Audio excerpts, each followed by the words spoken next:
Impact Family, impacting the world through healthy family.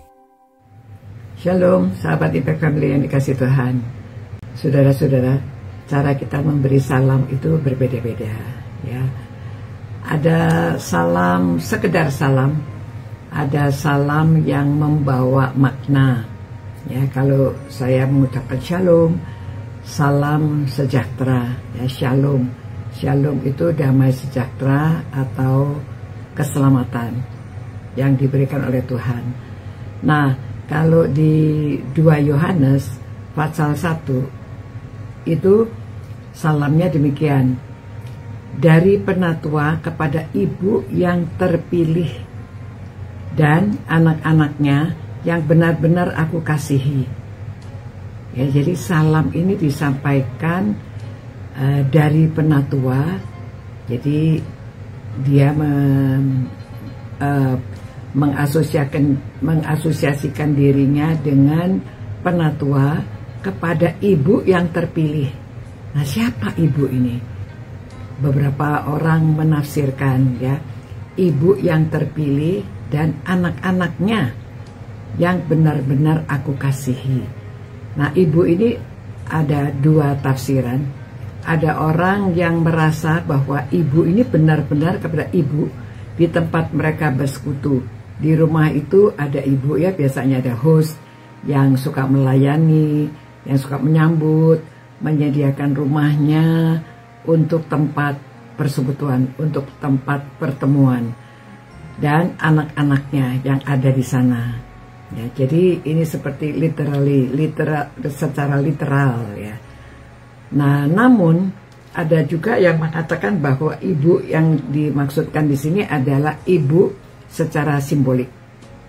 Seperti di Efesus pasal 6 itu, pasal 5 yang mengatakan, istri hormatilah suami seperti jemaat menghormati Kristus. Ya, jadi Kristus itu digambarkan mempelai pria dan istri itu seperti jemaat. Jadi tafsiran yang kedua mengatakan kepada ibu yang terpilih ini ibu simbolik, yaitu jemaat, ya, jemaat dan anggota jemaatnya. Nah, saudara, inilah salam yang diberikan oleh Yohanes kepada orang-orang yang pembaca dari kitab ini. Jadi mungkin saudara-saudara pernah membaca kitab 2 Yohanes dan saudara merasa, siapa ini ibu, ya? Ada beberapa orang bertanya, siapa ibu ini? Ibu yang mana? Atau yang ditujukan ibu siapa? Jadi sebetulnya di sini ibu yang terpilih ini ada kemungkinan ibu yang benar yang menggunakan rumahnya untuk persekutuan, atau ibu sebagai jemaat, ya, jemaat kepada Kristus dan juga anggota jemaatnya, ya. Dikatakan bukan aku saja yang mengasihi kamu, tetapi juga semua orang yang telah mengenal kebenaran.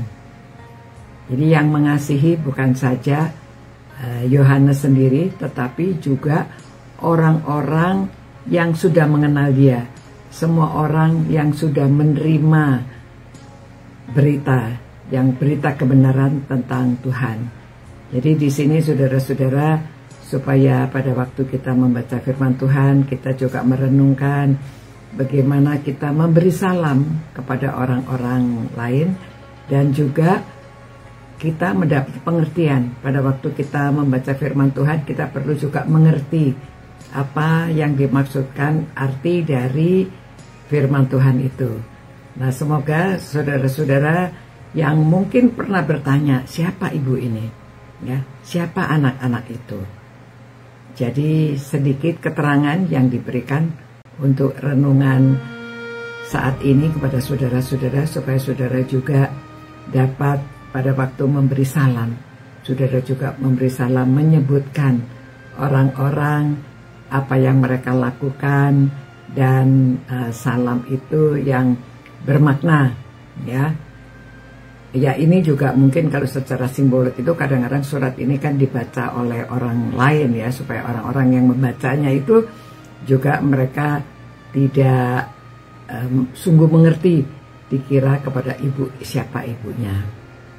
Karena zaman itu juga kekristenan masih baru dan orang-orang juga ibadah atau yang mereka lakukan persekutuan itu masih tertutup, masih agak tersembunyi juga ya, karena pemerintah, karena orang-orang yang melawan mereka. Mari kita bersyukur karena ada firman Tuhan sehingga kita mengerti dan situasi pada zaman itu. Tuhan, terima kasih Tuhan kalau kami beroleh kebebasan untuk beribadah dan kami dapat menyapa atau menulis surat kepada orang-orang secara terbuka. Ya Tuhan, kami bersyukur ada firman-Mu yang tertulis sehingga kami mengerti keadaan, karena kadang-kadang mengikut Engkau memang harus menyangkal diri, memikul salib. Kadang-kadang kami dicurigai, kadang-kadang kami tidak diperkenan untuk beribadah, namun kami hanya percaya kepada Engkau yang akan menyertai kami, melindungi kami, dan memimpin kami. Berkati Tuhan orang-orang yang merenungkan firman-Mu ini, agar mereka tetap berani, karena ada kebenaran yang sudah kami peroleh melalui firman-Mu. Dalam nama Tuhan Yesus kami berdoa. Amin. Demikian saudara-saudara, semoga renungan singkat ini dapat memberkati saudara. Dan Tuhan memberkati saudara, jadilah berkat di mana saudara berada. Sampai kita jumpa pula. Ciao. Impact Family, impacting the world through healthy family.